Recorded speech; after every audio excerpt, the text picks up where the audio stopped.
And then we have Chloe. Say hello. Are we ready to get started? And your name? Adia. Adia.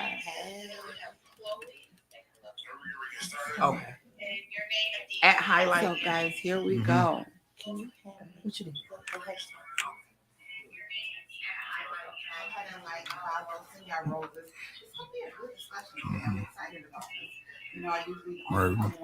Fire 716, your boy Big Frank. You're locked into Big Frank in the morning. Good morning, good afternoon, good evening. What it is, what's up? Listen, I'm excited for today's broadcast. Y'all seen the flyer. We've been promoting it. We've been talking about it. And we're not going to delay. We're not going to play no games, okay? We're about to get into a conversation. I was on my podcast last week, and I felt compelled to really talk to the ladies, okay, the women, and how they balance all these things. You know, as I am the husband of my lady, and she does an amazing job. In the room, we have with us Fatima. Greetings, Fatima. Welcome. Hello. We also have Tanisha with us as well. Hi. Good. We also have Adia. Hey y'all. And Chloe as well. And my girl Jasmine is on her way. Okay, she's en route. These women, I'm gonna give you guys, because they just sent me their bios. I said it's a lot.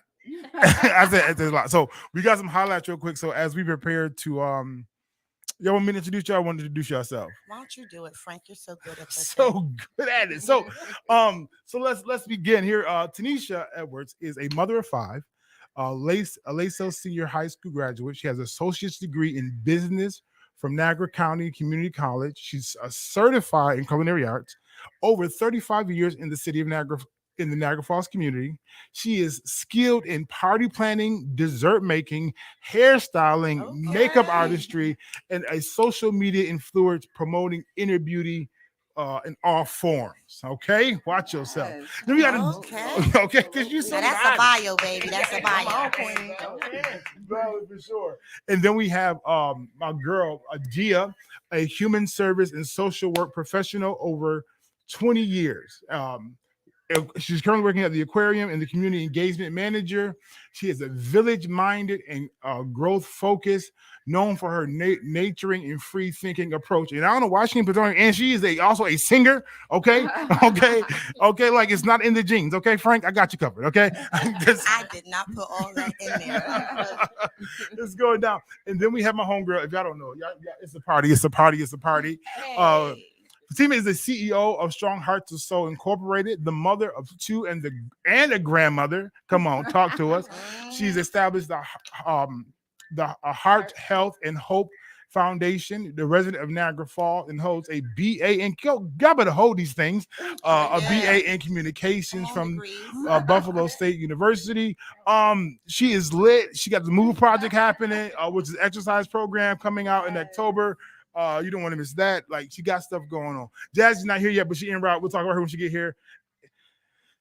My girl Chloe. Okay. Now, when I tell you that Chloe, when I say she sent it. Okay. Y'all making me look. No, you're doing good. Chloe is a singer, a playwright, songwriter, and a community activist. She performed various events, including mayoral inaugurations.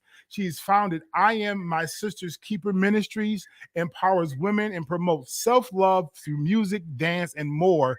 The founder of Project Phoenix, the women's group, to continue the mission. Y'all better not hurt nobody. You got some power up there. No, valid. And that's a true statement. But this is what I realize is, and I'm gonna say this is who I am. It's your time.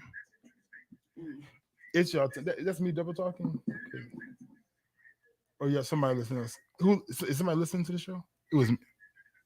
Is that you? Is that me? Yeah. Somebody. But no, it's your time, and just across the board, to really promote and push and really have that discussion that's required among you all. And like I said, we're not going to delay. For those who are tapped in, the phone line is open 716-205-8136. Now, I'm gonna ask this question first so we can just set the tone. Don't y'all judge me. Okay. Don't y'all judge me, okay? Let's see. Because I want to make sure, let them know off grip how to approach you properly. Is y'all single or you got relationships? Mm. I'm just gonna put it out there. I'm single. Mm-hmm. And I'm ready to mingle. No. No, But but I am single. Okay. If it's none of our business, tell us. I am currently seeing someone. Okay. I'm single because I'm not married, but Absolutely. I'm also not looking either. Okay. Find you. Yes, I'm single. Yes, okay. I'm just for those who are considering, did you know, I'm not saying that this is the platform for you to do that. It's a dating app. But no. But what it is listen, because one thing that I talk about quite often with my female friends is listen, if you're single, you're single. And if you're ready, you're ready. It's not a taboo thing, but it's also if we don't know you present or you willing, sometimes we just think you're occupied because y'all got so much going on. Right, we're busy. And y'all so busy that we like, maybe we ain't got no time for us. Okay. So we're gonna get right into it. So you can feel free not set to any no direct order, but how do you prioritize your various roles as a woman? How do you set what's priority? We don't. We just do it. Exactly. We just do it. We just do it in an order. I don't. I my kids come first. That's always. I'm getting out of that now. It's just me, so it's weird. Yeah. Because kids always came first. Because kids don't have a choice. That you have to take care of your children. So that's the first priority. It comes before you or anything else. For sure. So now I'm learning to. I'm trying to find me. One thing I would never, me personally, I think women get lost in our children and our families. And at some point, you're going to have to come into a moment where you're going to have to find you. So to younger women who have children, and if you still have children, find yourself now because it becomes very depressing and irritating when there's no pitter patter of little feet. No one needs you. You know, at a point in time, your kids will start tying their own shoes. They'll start getting their own food. They'll start doing all that. And you'll want to keep doing for them.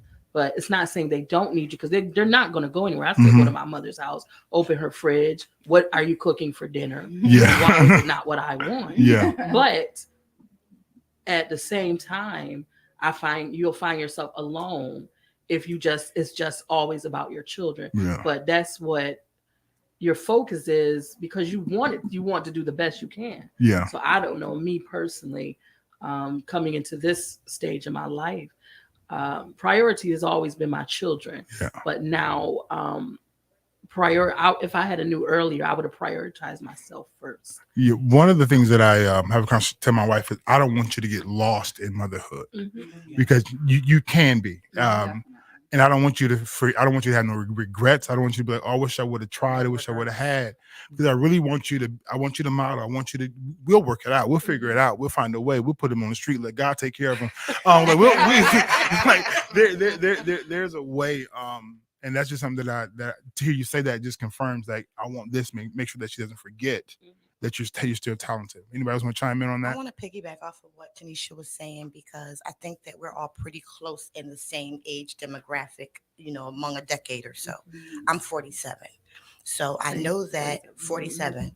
Chloe, I know you somewhere close in there too. She might not tell it, but we went to school together. So I know she's somewhere close in there with me too.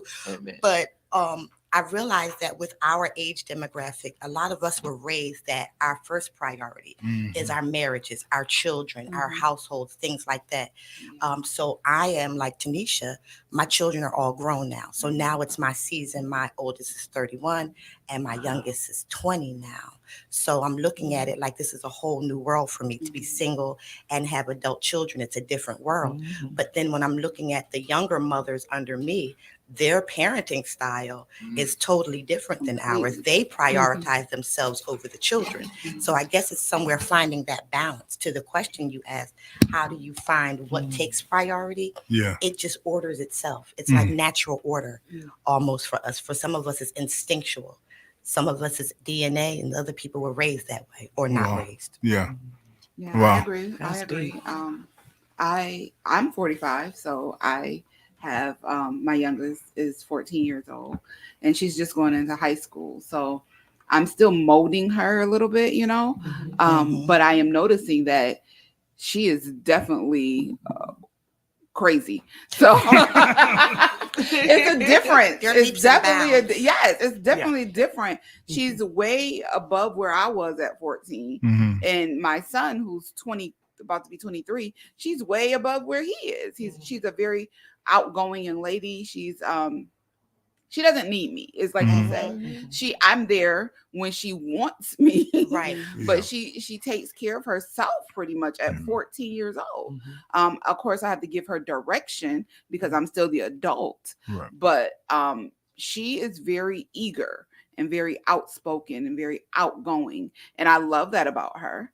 But I also have to tame her down. Like when I say, you don't got to say back, you just take it and go with that, because it's no matter what is what mommy says go. So absolutely, but yes, we have all been taught that your children and your family, your household comes first. Now with me, now that I am 45 years old and she's a little independent and my son is older and had his first child, I have a lot more free time. That's what Tanisha was saying. Right. So now I am going back into what I used to love to do. Oh, yeah. I used to love to write. I used to love, it's a whole new game, like there was times like I would never have been able to get up at 8 or 6 o'clock in the morning to be here at 8:30 because I had to get them ready, get them dressed, get them out the house. But now that they're older and I'm finding myself again, and it's a lot of fun. I'm doing a lot of traveling. I'm doing a lot of dressing. I'm doing a lot of. Unfortunately, my spouse passed about a year ago, so I not only had him, I also had my kids. So where they were first all the time, now I'm really in a place where I'm really not alone, but alone. And I am definitely finding myself again. And I'm having fun doing it too. And that's a blessing. Well, for me, this is my me season. Amen. This is what I warned everybody about. I've been telling them about for years and they didn't believe me. And so this is my me season, meaning that I've always put myself last. Yeah. Because I had to be a mother to my mother's generation. Right. You understand what I'm saying? So I come from the generation where my grandmother raised me, So I was raised by my grandmother with them old Southern peaches, you know what I mean? And I had a lot of I had a lot of wisdom around me at all times as a child because I was the kid that could sit around the elders. Not every child can sit around the elders. You would be told to leave the room. So I was the kid that was able to sit around the elders, and now I realized I was learning. And I was listening to their stories and I was listening to them and the mistakes that they made, the things that they wanted to do different.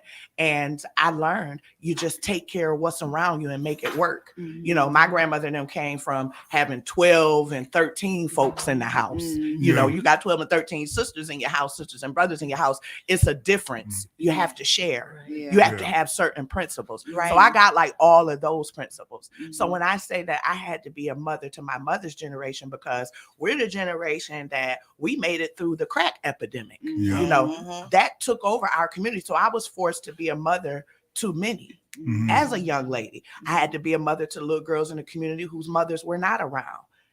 I had to be that. I just stepped in the position and I was what I needed to be at that time. And so that's what I'm used to doing. Just stepping up. If it's a need and it's around me, I'm just going to meet it. I thought that was natural. Just to see a need. Okay, well, you need this, whatever. I got this, whatever. Let's switch it. Let's make it happen. You know what I mean? And so that's just where I come from. And so I have 6 children. And now at this age, my children are teenagers now. So I have more freedom than what I've ever had in my mothering. It's weird. So I have different stages of children. Look, honey, I'm over here. I'm like Betty Crocker, baby. I got all the kids. So it's weird. It's weird. And so I have an adult daughter. She's 26 and she has children. So I'm a grandma. Then I have my newly adult daughter who is 18 and getting ready to go to college. Then I'm stuck over there and I want y'all to lift me up in prayer every morning because I got 5 teenagers in my household. Lord. You see how you had to breathe? We just lean Collective you at all. breath. You know what I mean? Absolutely. And so, but in my household, it's a lot of laughter. I'm everybody's friend, but I ain't your friend. Right. Mhm. You get it? And so I really learn my kids and I have fun with them. But I warned them that it was gonna come a season when mom gonna get y'all to a certain place where now I'm getting ready to focus on me. My dreams, the things that I sacrifice. And I ain't saying I'm mad about it. This Yeah. is what we have to do as Absolutely, women. This is what you got to absolutely. do. So Right. I did my due diligence. You know, Mhm. I've learned I ain't been the best. I ain't been perfect, but I've been present, you Right. know. And so I told my children it's going to come that season. And that's the season that I am now. Can I'm I in just now. add to what we all said? Because it might be some younger women that are listening. Mhm. Don't get confused with prioritizing yourself with neglecting your children. That's Okay. the truth Because right there. sometimes prioritizing yourself don't mean at the club every weekend. Mhm. Out there buying clothes and getting your hair and nails done. Yeah, And going to sure Miami And and your leaving your baby got kids holy home. shoes on, Okay. and y'all taking the cheap trips, going places. Okay, and the come on, kids sis. getting Let's teach neglected, these and young women you know, today. so that don't mean take That's a care of your different thing. boyfriend and the kids don't got no food to My eat. Lord. Come It's on. just saying take care of yourself. Yeah. It is okay to buy that shirt. Mhm. It Come is on. okay to get your hair and nails. Yeah. The children are taken care of. Yes, it's okay to take care of yourself. Valid. You know, mommy should look good too. It's That's okay. come on. But don't get it confused with the mothers that are neglecting Right. Yeah, yeah, the yeah. children. All right, before we get any further, because my girl hit the scene, okay? If you don't know, now you know. Jazzy is in the building. Greetings, love. How are you? Hey. Give her, for those who may not know, because she's been traveling all around the world. She's somebody. She is a Niagara Falls born singer, songwriter, music enthusiast since the age of 3. Known for her singer "Turn It Down," influenced by artists like Brandy, Monica, I'll mess her name up, Janae Aiko, and SZA. A former member of the music group MTM, corporate career in human services, nominated for the Best Female Artist in 2023 716 Music Awards, and currently touring and working on the album Journey. Thank you for coming by here to visit us. We thank you for coming to see us today. listen, y'all lit, okay? Frank coming with the intros, baby. Frank, I think you did this on purpose. You got this whole side on this side, all singers. Like, what's with this? Well, you know, We got singers on that side because I know on this side I'm.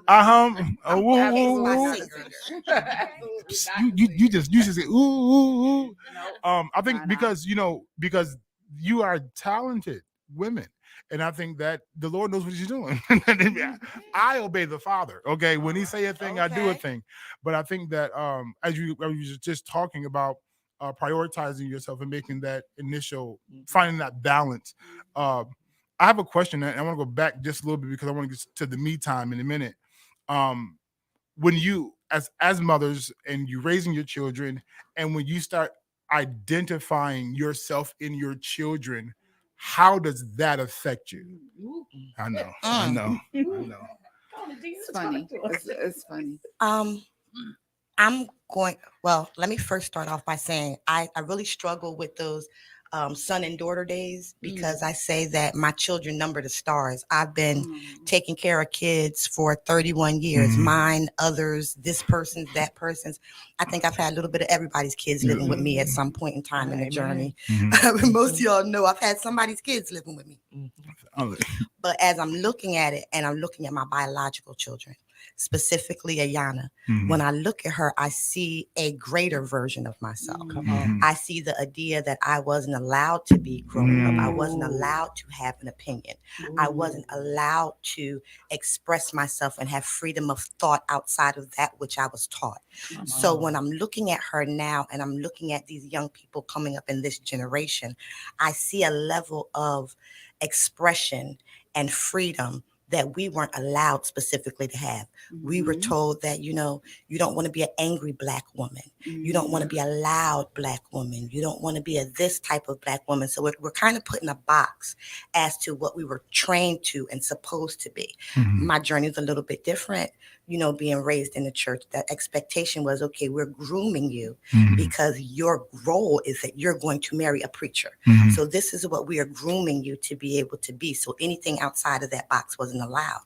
But looking at Ayana, she's allowed to express herself and speak, not disrespectfully, of course, but I give her that freedom of thought. Yeah. So I look at her and wonder if I was allowed that type of freedom of expression and that type of free thinking mentality from my parents, where would I be? What would I have become? So as I'm looking at her, I see myself.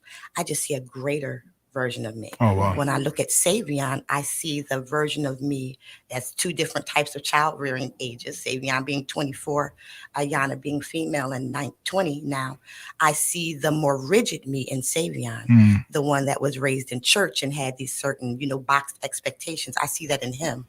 I see the free idea in her. So looking at my kids, it's like looking at yin yang. Two different sides of me, but I love them both, even with me trying to help them see as I'm learning and unlearning things now, giving that to them as well, so they don't have to go through the same things I've gone through to learn. That's powerful. Learning and unlearning. Learning That's my whole and year. unlearning. Learning and unlearning. It's different. I have a boy and a girl as well.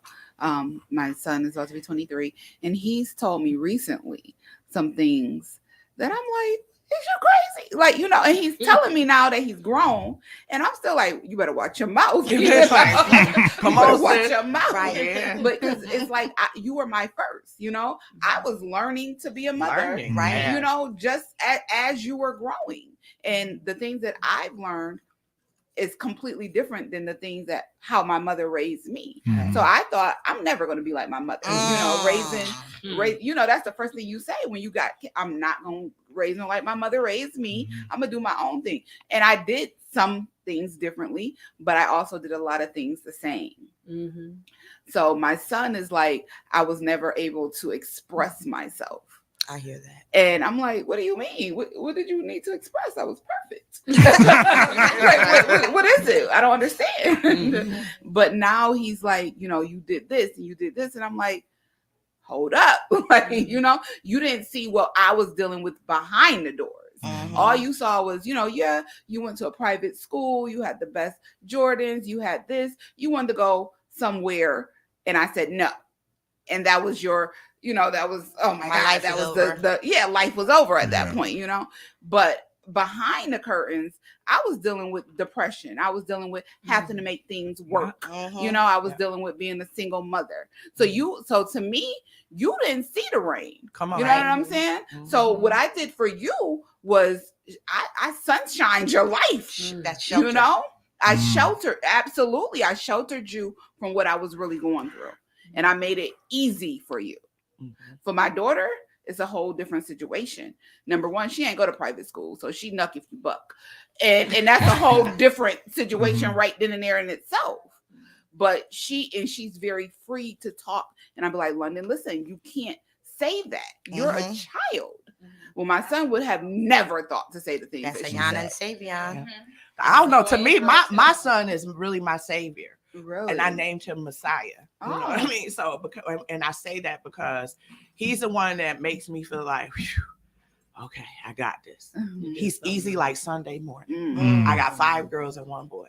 And he's the kid that he's fair with everything. You know what I mean? Like, he doesn't ask for too much. Like, I mean, I thank God for the young man that he is. He's what I call a nerd. And he'd be like, Mom, why you be calling me a nerd? I said, because baby, that's every mother's dream is to have a nerd in a world like today, especially when every corner they shoot. Especially a male. You understand what I'm saying? And he stay out the way, stay out of trouble. Like, he's like really a perfect kid, and he's a leader. And with him, it's been a lot easier. But them girls, see, that's why God did that. He said, okay, I'm going to throw her a break right here. But then I'm going to put fire on it. My daughters show me every side of myself. Good, bad, ugly, and different. At every stage of my life, I got a daughter to remind me. And so it helps me with my walk with God. Because sometimes when I want to choke out somebody, Next 48. I have to say, so this must be how God feels.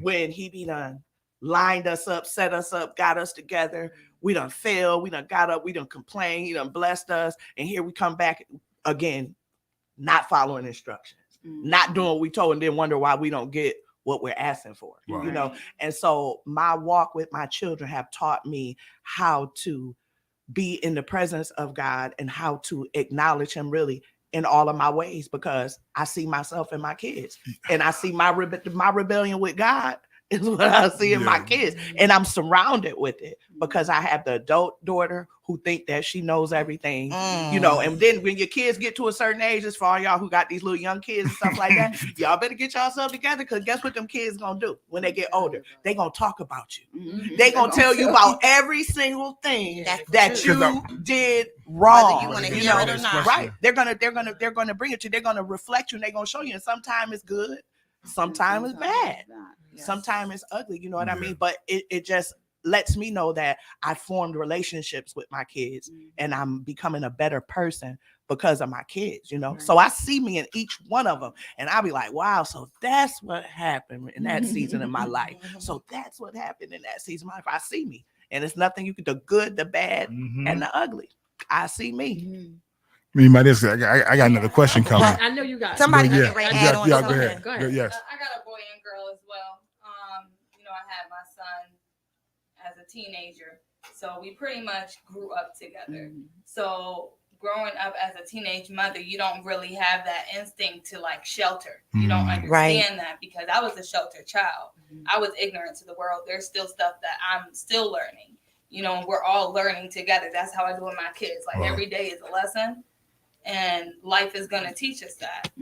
So as I went through life, and, you know, I've gone through my different phases, I've gone through my different trials, I've gone through my different lessons, my kids were there. Although initially, ignorantly, of course, you're supposed to initially shelter them. Right. But with that mistake that I've made, it's like, okay, well, let me make some sense of this. So therefore, I sit down, I have hearts with my kids. I ask them where they're at mentally. I explain to them, okay, well, this is what you know, this is what you see, and this is what you witnessed. This is why. This is why that person did that. This is, you know, like just teaching them the trial and errors of life and how to push forward and how to accomplish things and how to follow your dreams and how to succeed and stuff, and not let life beat you down. Although they may have seen me at my lowest, although they have seen me by myself, they already know at the end of the day, we have each other. You know what I mean? So, you know, that's just things that I've instilled in my children. Just making sense of mistakes that I've made. I'm not perfect. You know what I mean? I'm learning to be more humble. I'm learning to get something and grasp something from each person that I come across, and vice versa. Like, I'm a very giving person. And sometimes even with my kids, it'll get to the point you're over giving to the wrong people. You know what I mean? And then you become drained. And then you become frustrated. It's like, you know, you got to be mad at yourself. Take accountability on things. Sometimes my kids will come to me and be frustrated. I'm like, well, you seen it coming. Life is life, and baby. You seen it lined up. So this is your lesson. Are you going to do it differently the next time? Wow. So, yeah, that's just, you know, pretty much. Real quick, I'm just go ahead. Jump. It's so crazy because I'm going to say this quickly. So, Fatima, when you said, you know, you shelter, you do all the things behind the scenes. The shower is my rain. That's it. The shower is my rain. When you said, Jasmine, that you shelter the kids, I sheltered my kids, but I also talked to them about real life things. So, you know, it's things that's going on. My boys are like me to the 20th power, like me with testosterone. You know what I mean? And I have 4 of them. And it's like, they think I call my youngest son my dad, because he's like that Chris Rock, like, you just wasted 30 cents worth of juice. Like, go back and get it. But my daughter, you know, like we said earlier, it's like now I put her with some education, some good education, and now she want to you know, devour my mind and tell me, you know, this. And when we say we're not going to be like our parents, but we didn't obviously come out too bad. So they did something right. But I remember my mother stating this, and she said to this, sometimes a parent is just the best they know how to do. Yep. They don't have all that. We just did it. And I know now at my age, I had my oldest son when I was 15. I should have never had I was a child. Even looking back on photos with the kids when they were born, I'm like, this is a kid holding a kid. So I tell my kids, you know, I had to get to a point where I said, look here, I was a kid raising you all. I didn't know my right hand from my left. I had just learned how to wipe my butt years earlier the right way. And I'm sitting here pushing out kids But I'm not even being funny. And I was a child and I shouldn't have had the children, but I did. So I only knew what does the basics, but as I got older, it was enough to say, even though they get to a certain stage, once they superseded me by not having children at a young age, I was proud because you made it further than I made it. Right. So with all the attitudes, my daughter is like me. And I say, I asked her a quick question. I said, why do you young people, y'all quit jobs? She said, because we're not taught to do what you all do, to suffer. Yep. Y'all we are taught to suffer in the job, no matter how hard it was. If they talked about it, just hey, hang on, it's work. And they're not taught. They said, you're not gonna talk to me the kind of way. I'll leave first. And and that's just it is what it is. We got a few comments, and then I wanted to just jump in real quick because what you were saying, I wanted to speak to. This journey of having a daughter and one that's like me has done the most for helping me to have a better relationship with my mother. Because now I'm looking at the situation. My mother had me when she was 19 years old. I'm looking at my daughter now in the 19, 20-year-old age bracket and realizing that there's a lot of things that my mother and father didn't know, that they were still young when they were having me, it was a time period where they were still trying to figure themselves out. And a lot of the things that I held on to, which are traumas for me, that now when I went back and I'm talking to my parents about them as adults, they don't have the same memories that I do. Those things that became core memories for me, a lot of times they don't even remember that stuff. So it was like you holding on to things from your childhood that you're expecting that your parents should have known this and they should have done this and things would have been so much better had it not been for my parents doing this. When a lot of times, like you were saying, they just didn't know. They didn't have the capacity. They were living life. They were trying to get it from the dirt, figure it out. Yeah. I want to get a few of these comments quickly, and then y'all already in my third question before we get to the good part. Wanda Sylvester says, good morning and great job, ladies. Sandra Olsen Watson says, that's good right there.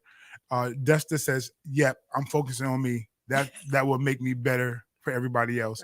Right. Aaron says, all right, sister Dear Green, proud of you ladies. Curtis says, awesome.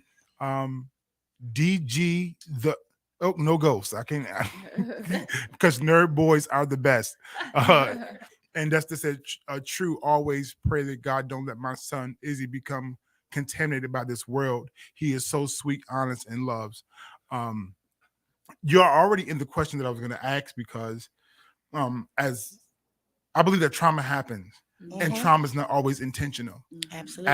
As women, not only realizing, hey, I might have caused some trauma for my children, and also I realized that my mother also caused trauma for me. How do you handle that? And are you handling that at all? And that I don't know if that's too heavy or not, because I don't mean to be traumatic. Right. I did y'all was saying I did the best that I could. But once you become aware, hey, my mom caused me this kind of trauma. Matter of fact, my son or daughter that's come to me and told me I caused them this kind of trauma. And are you guys open to receive that? How do you handle that? I had to. My oldest daughter is 26. So at 5 years old, when I had my daughter, I was 19 years old, and I was really a kid, and I was my grandmother's baby. So my grandmother took over. I had my daughter, but that was not my daughter. That was my grandmother, my Aunt Carolyn, and my mother's child, right? Literally. So we kind of were like sisters. Because here I am 19, and at the time I was a freedom fighter. So I was out in the streets fighting for people's rights and doing these things. And my grandmother and they all were there. And it was like, when it was time for them to let go, they wouldn't. It was like, yo, now I'm trying to like, hey, can I get my kid back? Can I okay, so thank y'all. I needed that. But they never would really give her back. And then at one point I was like, okay, well, I'm gonna head to the club then. I'm going out. You know what I mean? Like, I didn't have the struggles that a lot of other young ladies had. I was a single mother, but I had the whole tribe, like the whole village, team. right? The village was right there in the house with me. And my grandmother, if I spanked my daughter, my grandmother would come over and spank me. She'd be like, oh, I know you crazy fool. Don't you hit her, baby. You know what I mean? But I've paid a price for that though. You know, now that they have passed on and my daughter is older. You know, I paid a price for that because that respect was not there. We were sisters. You know what I mean? Now I'm trying to transition from being her big sister, you know, to being mom. Wow. And it caused issues. She was about 8 and I had remarried and I had started having my other family. So the mother that she got is totally different than this group of kids. You know, she was 10 years old when I started having my other children, and they're stair steppers. So they're close in age. So it was a point where I had to listen to what she was saying. She was cussing and adding some stuff. She was so mad and I couldn't understand. Like, yo, she don't even know what I was doing. I was fighting. I was at the senators and I was filing papers and I was running in the house and I had to this and I had to that.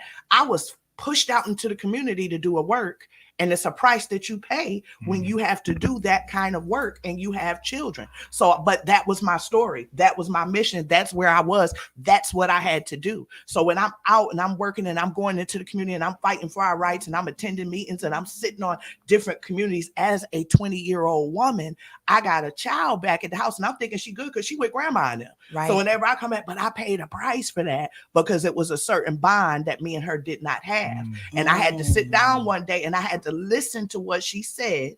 And guess what I just did?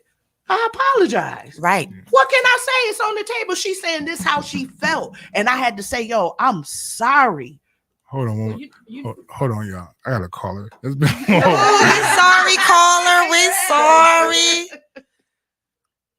Yes, good caller. You're on the air. Go right ahead. First, I'd like to say, hi, Miss Chloe Long. This is Cliche Griffith, your best friend. When talking about this, so I am on both sides of the generation. I also had my daughter at a young age. She's 25 now, and I have a 5-year-old son. So 20 years difference is my kid. As far as the trauma goes, my daughter probably has more trauma than my son because I was young when I had my daughter. I wasn't ready to raise her, and like Chloe, I raised them with my grandparents, with my grandmother, you know. And with my son is a different story. My son is 5 years old, so I'm raising my son by myself. In my opinion, they are our future.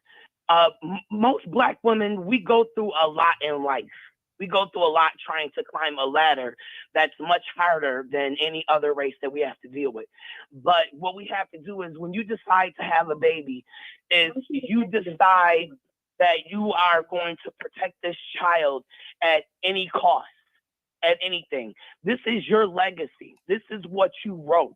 I made the decision on my second baby when I had him at 38 years old that I was going to make him everything that I could as a man, even though I'm a woman, which makes it much harder trying to raise a man as a single woman. That is so hard.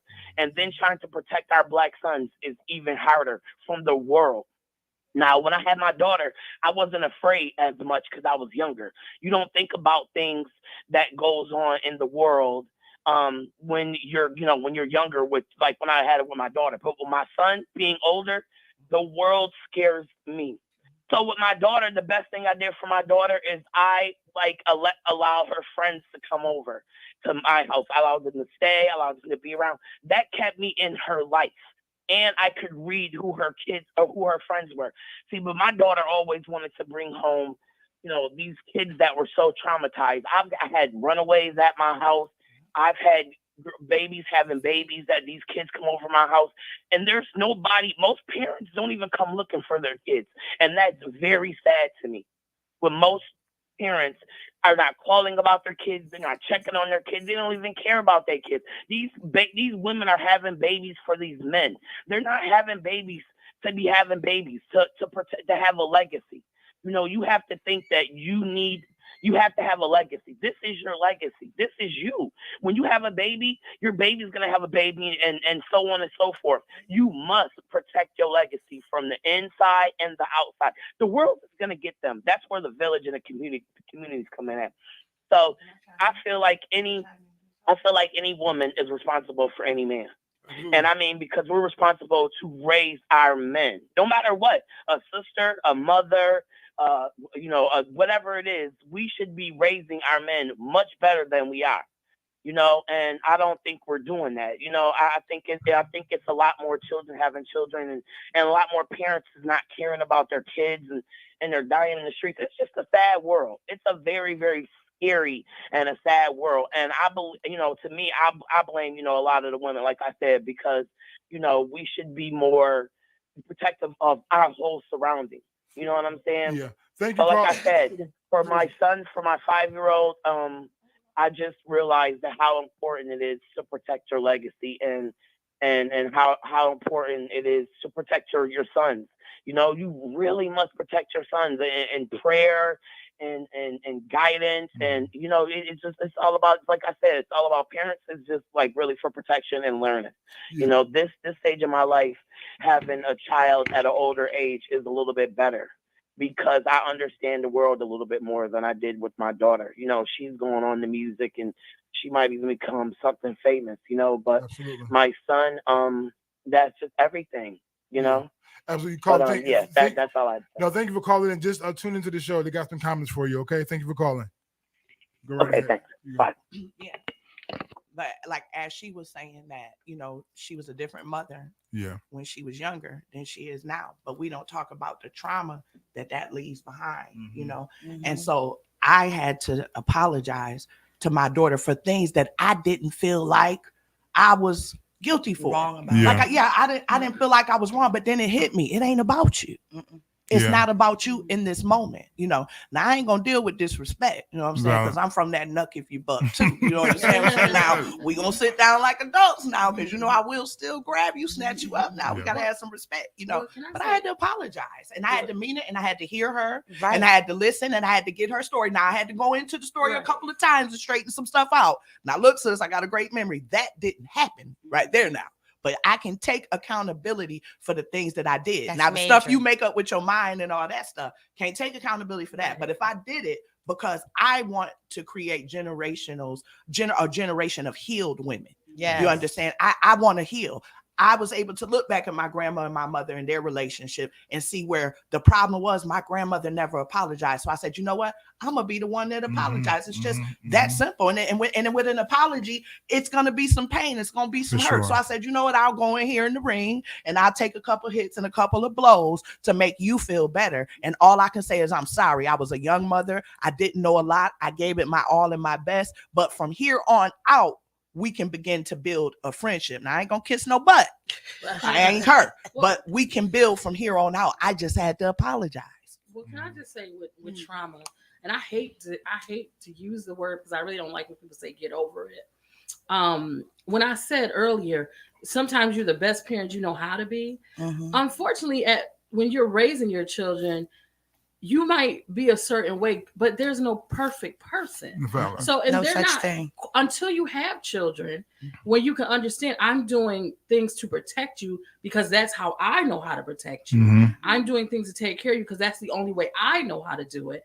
I'm doing all these things because that's how I know how to do it. It becomes a point where you have to stop blaming your parents for your actions. It becomes a point. I'm not in my parents' household. I haven't been in their household since I was 18. So then the decisions I start to make, how many of those decisions can I say, well, mama did this wrong or daddy did this wrong? Well, now it's me making those decisions. And then as the kids get older and say, well, mom, you didn't do this. Listen, I didn't know how to do that. No one taught me how to do that. I was figuring this out. There is no book. I was figuring it out on my own with a lot of like, God, could you help me? Because I'm about to put the kid on the first 48. But can you help me? But it's like it has to be a point where you have to stop making excuses, and saying, "Oh, well, you traumatized me, or you did," because I could use that all my life. Well, my mother made me feel this way. My dad didn't do this. My father was an alcoholic. I could say that traumatized me. So now I'm gonna drink while I'm taking care of my kids all day. But then, if I know what it feels like to be hurt, why would I want to hurt someone else? If you know what it feels like, and I'm not trying to go on the side, but to be molested, why would I go molest someone else when I know the hurt and pain that it caused? So you're going to either pick one or the other. If I'm going to choose to do the drugs to get out of that pain, or I'm not. But I could be an alcoholic and blame it on my father. And say, well, my father was an alcoholic, so why not me? But I didn't, because guess what? I can't go by what he did and make my path. I wanted to say to that too, a part of being a social worker is understanding what it means to be trauma informed and being solution focused. So it's okay to acknowledge that trauma exists, Mhm. but not live in that place. Right. So Mhm. once you acknowledge your trauma, once you face your boogeyman, Mhm. now what? Yes. Come on. You can't continue Powerful. to keep going back and living in that closet Right. with your boogeyman once you know that he's there. Now you either gonna cast him out, Ooh. you're gonna figure out how to live with it, through it, or under it. Yep. You're Yeah. either gonna let it bury you, or you're gonna have to learn how to live Yeah. through Heavy. it Heavy. to make sure that you don't become a victim all your life or Mhm. a victimizer Yep. Yes. during Yep. your life, because we know hurt Facts. people hurt people. Facts. And that's the And truth. one of the biggest things that I realized that I've tried to do differently now is to live my life more transparently in front of my children. Mhm. One of the biggest mistakes I think that my mother made was the sheltering that she felt was for my protection, Mhm. but not allowing me to see the struggle that came behind. Like I never saw her feet moving like crazy under the water. Mhm. All I saw was the piece above Wow. the water. So I didn't know what was going on under there to get this momentum pushing. I didn't know how hard she was struggling or what was going on that make it easy for me. Yeah. For me to be able to say, oh, you know what? I don't remember ever going to the store and having food stamps. Yeah, but I also don't remember my mother being around much because she worked 3 jobs. So I did the same thing when my children were growing up. Now they come back and say to me, Mom, you know what? You never did school trips. You never did this. My dad did all of that stuff because, Mom, you were always at school or at work. So here where I was thinking I was doing the right things Oh, you by did. building a foundation and going to school and going this proper route, there were a lot of critical things in my children's lives that I totally missed because I was on the grind. Yeah. I was pushing. I was trying to make it. And I made some, listen, as females, I think one of the biggest struggles we have is in relationships, dating, and mating. And I had to be honest and say, y'all, listen, I've exposed y'all to some messed up stuff Mhm. because I made bad mating decisions. I made poor choices when I chose men that I brought in my life Mhm. without thinking about the consequence or how that may affect you and your livelihood, what I'm exposing you to, what that person's trauma could be exposing you to. I didn't think about that stuff on the forward end, but I have to deal with the after effect Now, after the fire. no, right, and that's valid, and I'll speak to that only as a young man raised by a single mother. That these uncles, okay, Mhm. like even as an adult, and everything isn't traumatic or crazy, but my point of references are crazy. Like All right. I know, but like, what do you mean? I know the first time that I had grits was at this man's house on Ontario upstairs, man? name unknown. I know his name, but I'm not gonna say his name. No, valid. That's a fact. But it's a guy now who's like, hey nephew, but now I see why you was on the now I know why now you was on the couch, why you was on the bed. At the time I didn't know, but you don't realize certain things that's being taught. And I give kudos to my stepfather, but even as a young man watching these men, there's certain things that's not transferred Mhm. because they're coming for what they're coming for, Right. and but they're not giving tools or resources to help me but my mother showed me everything that she wanted in a man that she didn't get. Right. So I can be affectionate. Mhm. Or I can make something out of nothing. Girl, I can hold you all through the night. I got you. But you didn't show me how to provide a balanced checkbook. Right. Didn't show me. So now I'm missing an element where now my wife is like, why you not compassionate? Baby, listen, I realize you got to survive. And them hugs and kisses don't pay them bills. Okay. I'm not affectionate because my daddy treated me like his son. But Frank, My dad treated me like a son, right? you're a man, and sometimes I think it's a myth. People say, Come well, on in. women, Got a second women man can't coming in. raise good men. They can. Yes. And for We a raise woman, everything else. It's a hot but seat. It's the for uncle. a woman to actually say, well, it's a lot of the pressure is on the women. No, it's a lot of women single trying to raise the children with absent fathers. Mhm. But not only can women raise great men, Come on. we raise them. A great man is not about this and that. It's about morals. Mhm. It's Principles. about the Mhm. Morals and principles and principles. all those things that make a good Right. person. Yeah. You know what I mean? It's a good person. I don't care if you man, woman, frog, elephant. I just want a good person. Yes. I don't, you cannot tell What's me. your energy? I have five I'm an five energy children, person. before four boys, and they all are different in their Yeah. own way. And good bad or indifferent stuff, I'd be like, you know better, because I wouldn't take it. Yeah. And then I have one son, I'd be like, man, where did you come from? Who raised you? Because I have to double check and go, give my kudos. But a woman can raise a man because she's raising a human, a good person, So I find that people just put so much pressure, and especially on a black woman, she can't do this. She can't. Listen, we can do all this without. We the most hated on and disrespected. Here we go. Listen, and I got to say this too, especially for the black women who have a bunch of children. Okay, they dog out the black woman who got 5 and 6 kids. Okay, and the reason why I know that for 10 years I only had one child. And then my girlfriends who had like 4 children or 3 and 4 children, I would hear the evil comments that the other women would make and men and people would make, because that woman, it didn't even matter if she was married and had the kids or if she was married, divorced. It don't matter the situation. They try to label you. You understand? Right. And so when I had my one daughter, it was 10 years. Then I got married and I started my family. So I ended up getting married and I ended up having children, more children. I'm a person like this. When the relationship is over, I'm out. Okay. And I don't need nobody to tell me anything, because guess what? The children are my blessing. Okay. So I'm going to take these blessed children. I'm going to continue to live my life, but I'm an attractive woman. So down the line, trust and believe, I'm going to have another mate.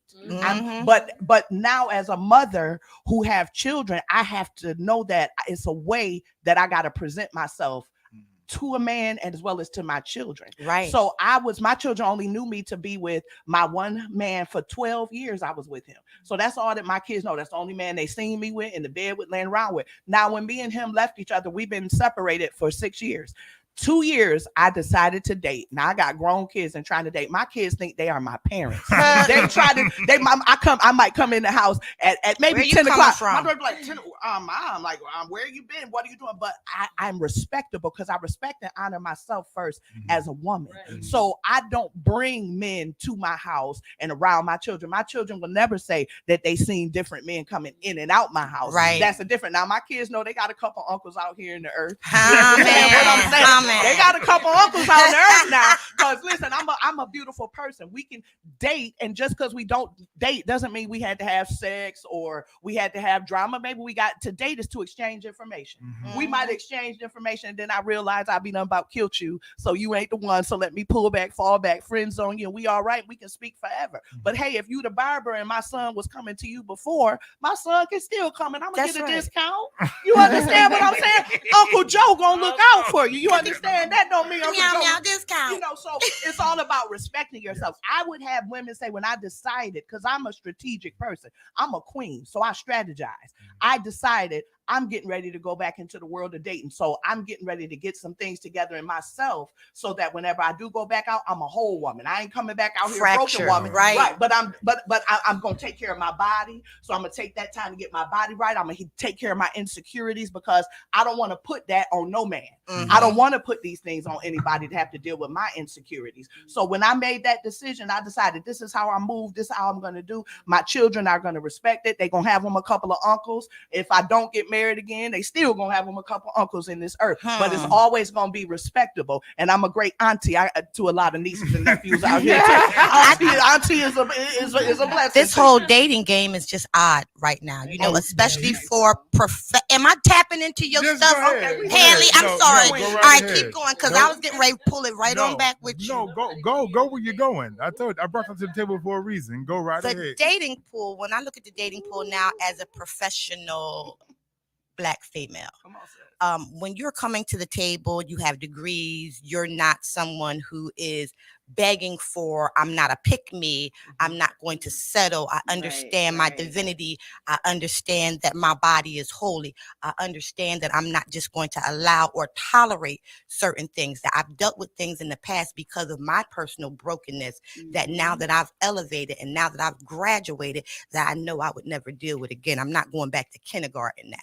So until I find someone who has met that measure or greater, there will be nothing. So, I think one of the biggest fallacies in the Black community is that we don't date. We weren't taught to date. We were taught to mate. Yep.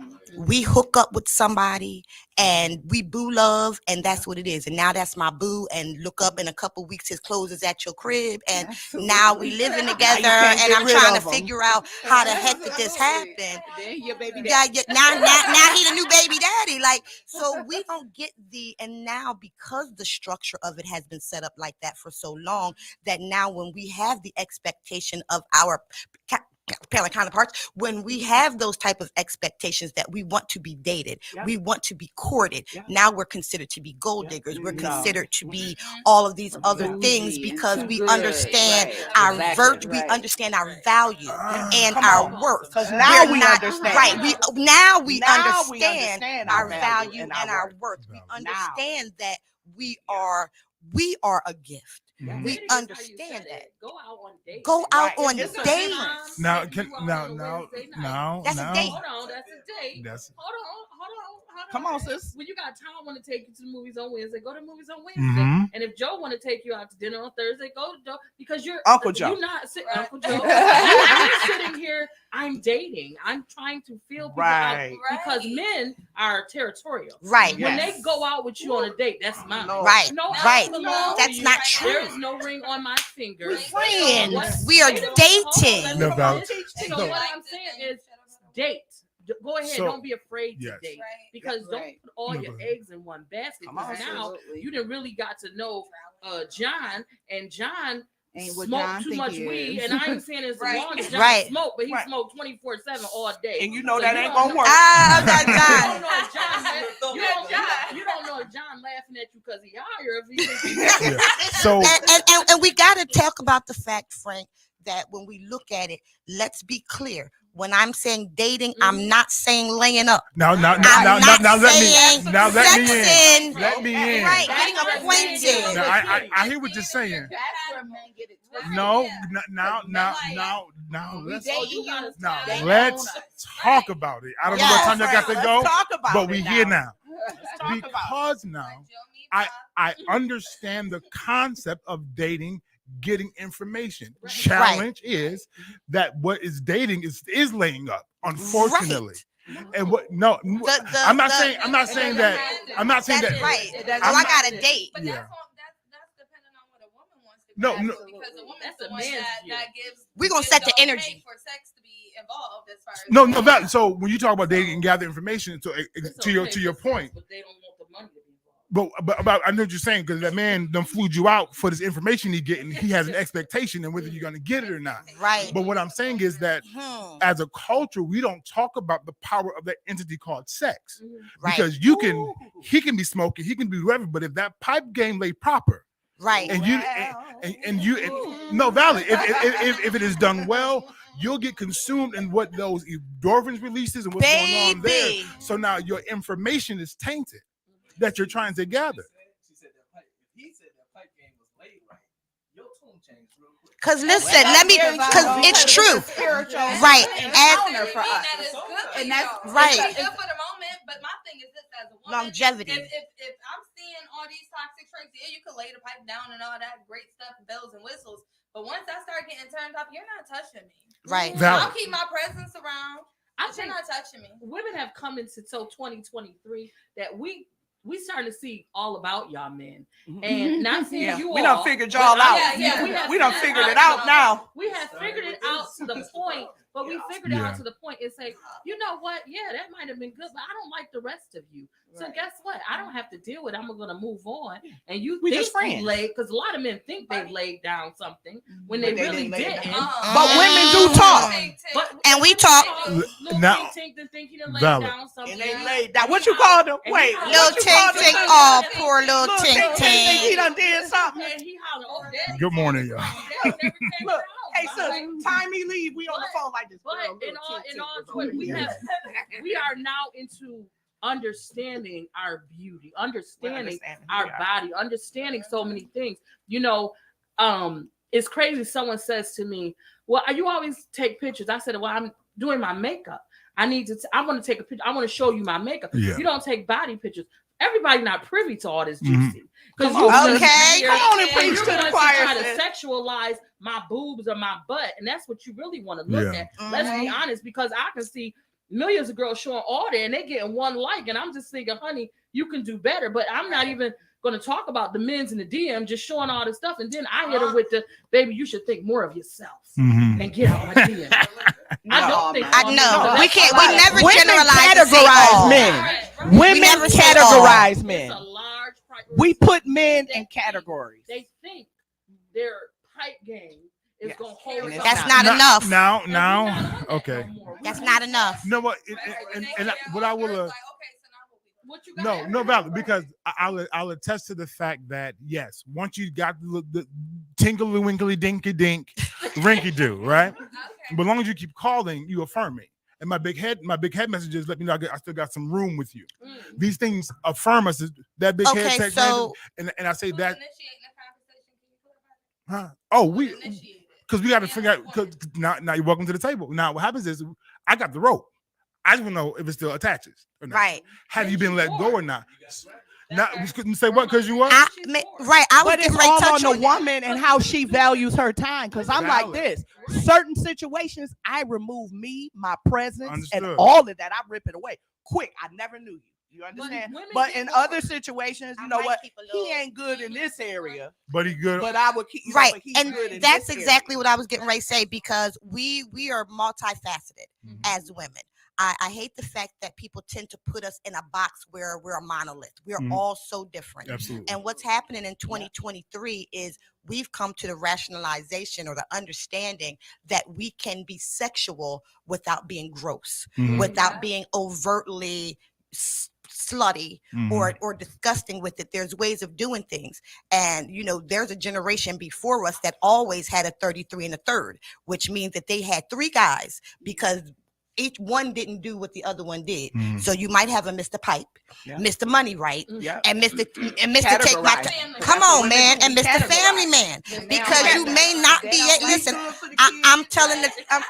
Listen, He good for me.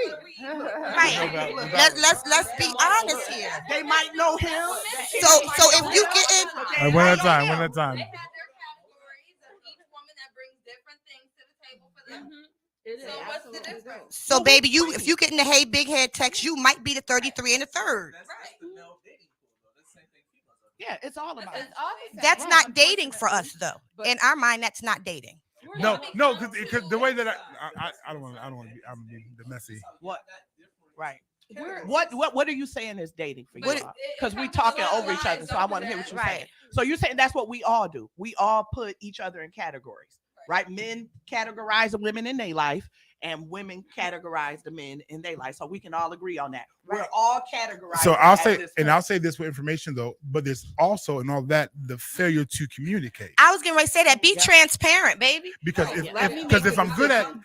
Let me make right, that valid, decision. because if I'm good at pipe laying, I can also be good at paying bills, but you Right. ain't asked me yet. Right. And Right. sometimes you ain't communicating what you needed. So you already categorize Uncle Joe as bill payment guy. But isn't that a double standard? No, it's Because don't y'all look at us? Oh, because I met her at the club, she just good for this, and don't even want to get to know her. Our mind. yes, No, no. not necessarily. And I won't say it's a double standard because Yeah, but it's how you present yourself. Exactly, I for sure. categorize you according to how you come at me. valid. Whatever you bring to me on the table, Valid. that's where I'm going to put you. Because- It ain't what somebody valid. said about you. It And ain't what they sometimes Mhm. you're not unveiled your true nature until we have a conversation. heard. Fact. Right. So if you approach me, Bypass huh? So many times, which men bypass. They don't want the conversation. Right, because 'cause they looking at you. As, now I'm gonna say what somebody said on Sexual TikTok. object. Oh, listen, let me help you. This is not a game. Saved, sanctified, Holy Ghost filled. I'm about to stick up for the men. I'm on y'all team with this. Hold up. Go ahead, I'm on go the men's ahead. side right now. I'm switching on y'all real over quick. here. No, wait a minute. Look. I'm We can switching do over both. to We can men do now. both Look, right. I got 4 brothers. I got 4 cousins, 5 brothers. My That's who I Lord. hung out with was the men. Okay. I was that female cousin was with all the fellas at the reunions. Hang and all stuff. together. Okay. Yeah. So I will say this as far as it goes with men. One thing about men, when you sit around men are talking about everything. They have many different topics, many Mhm. different things, and they will categorize their women. When a man really loves a woman, when a man really loves a woman, it's no other glow that woman is going to have that's greater than when she's being loved right. Right. Men are not that complicated. Women have become more complicated. Right. Because we're taking on what the world is telling us and how everybody is saying and what we should be. Because that's we're targeted. The beauty industry targets us. Yep. Black men, and I'm coming in for y'all again, black men. I'm coming in for you again. I'm holding on to you. One thing about black man, he's a natural protector. In his natural form, he gonna protect every woman around him. You understand? Not just his woman, but he gonna protect every woman around him. When a black man is allowed to lead, it's no other place you want to be when he's allowed. And as strong women, sometimes we do have a problem letting the man come in and lead because we done been misled. But we got to come out of our trauma. Not every man is coming to destroy. Right. Not every man is coming at us to take something away from us. And so a lot of times we've been had our guard, especially the older we get, because we got more experiences, you know, and we done kind of been around the block a couple of times. So we kind of know how things go. So I will say that about men. I'm going to come in here with y'all. I will definitely say that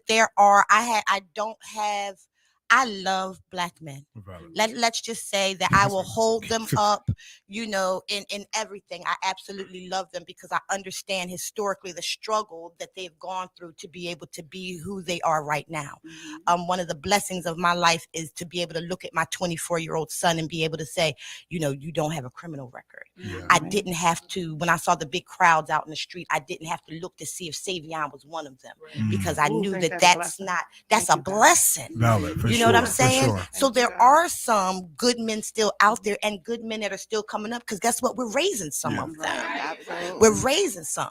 So, you know, when I'm looking at the situation and I'm looking at men and relationships and dating as a sex counselor, I have to also say that sexual aspect is awesome when it's awesome. Absolutely. But we have to recognize that there's spiritual things that are going on under the current as well. And when we're out there just throwing it away and just giving it to random people, that we're picking up those energies, we're picking up those soul ties, we're accepting things, and you wondering why you're feeling sometimes a little schizophrenic and not quite yourself is because you're carrying the energies of the people that you're having, especially a woman, because they're going into men entering. So let me tell you something. If a man is a big liar, I won't have sex with him. You know why? Because then I'll be running around lying. Because you pick up, I'll be running around lying. If a man is real sneaky, there's certain things that you can do. I don't care how fine you is, how much money you got. Because see, I'm watching and observing. Because you talking about coming into my life and being the only one and being that guy. Okay, so now you talking about I gotta cut off everything, everyone. This is what you want. I call it. You want to be the king, Lord of Lords. Well, get ready. You in court now, brother. Get ready, and I'm the judge and the jury. If you want to be in my temple and actually sit on that throne, there's now because now I get it. See, I didn't get it 20 years ago. Now I get it. Something gonna be deposited, and I'm not talking about physical things. Spiritual. I'm talking about the spiritual things. Or if a man is not motivated. If a man complain too much, you could play for the Buffalo Bills, have $1 million, bring me the ring and everything, but you're a real big complainer. Oh, it's nothing I can do with you, bro. I'm gonna pull back from this. We just gonna be good friends, Uncle Buffalo Bills. Tanisha, go ahead. Chloe, what you're saying, I get it. Women, we could submit. It's not that we won't submit. It's when we're doing everything and we looking at you and you want us to submit, but your life and your stuff is not in order. We're not submitting. What is we submitting to? We got to submit to each other. I ain't just my man got to submit. Hold on 1 second. So in the internal sacrifice of everything that we work for. And now I'm gonna give it to you. Now we just about to hand it over, and then it doesn't what you need me to do. Yeah, and it's crazy because back in our parents' days, everything was supposed to stay in the house. Now women talk to each other. Ooh, baby. Hold on, some too much, but some enough because I think women are now learning to empower other women. Yes. You know, I'm one of those women that'll go out and be like, "Oh, girl, your hair look nice," and keep it pushing. Yes. We're starting to talk to each other. We're starting to see the beauty and trying to uplift other women. It's coming to that time where we're trying to uplift other women. So we see that, and now we get to talk and we get to discuss. And instead of everything, it's only in the house. We're talking, we're telling our stories, we're telling truths. And now we're looking at things in a different manner and say, okay, you know what? He wants to come in. It's not that we're not going to submit, but he doesn't, he live in his mama house. No, he What can't we even get submitting he live to? with his mama. What we He can't even get submitting my to? phone And I'm not number. You saying live with your He who? live in his mama house and he don't want to work No. because a real man.